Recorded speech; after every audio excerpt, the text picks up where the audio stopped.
Hi folks, my name is Michael Todd and I made the indie game Electronic Superjoy 2. Gary's asked me to talk a little bit about the game and what you can expect making content for it. So first thing, you've probably just seen the trailer or some video that Gary showed you, but Electronic Superjoy 2 is a platformer. It's similar to Mario or Super Meat Boy or Geometry Dash. Its specific thing is that it uses music and colors and more of a unique experience. So I don't have a level editor. I hand make each level and I make it around a piece of music, and so it gives it a special vibe, and that's kind of its hook. So if you want to make games using the Electronic Superjoy 2 open source code base, you totally can, and I fully support it. There's some pros and cons. I'll quickly go over them. The first one is the Unity editor. So the con is that you're going to have to use the Unity editor, which is a full-on professional tool suite. Don't underestimate the amount of work you're going to have to do to make a perfectly polished level.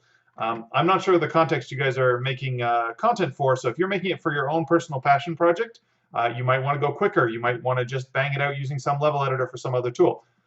But as a pro, you also get to use the Unity editor. That gives you experience working in the Unity editor, and if you already know how to use Unity, this gives you a full level of control, because that's why I built the game in the editor instead of using a level editor, because I can do custom scripting for every single object for every single level in the game. So I tend to have a lot of levels where the camera does something weird for just this one level, or the music does something and interacts with the blocks of the level for just this one level. So things that you can't print out in a formulaic way using a level editor.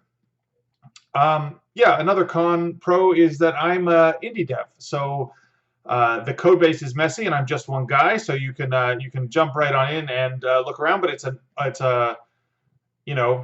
I'm a self-taught coder, so good luck. But the other flip side is that I'm an individual indie dev, so you can just hit me up on Discord and ask questions, which maybe for a larger project you couldn't.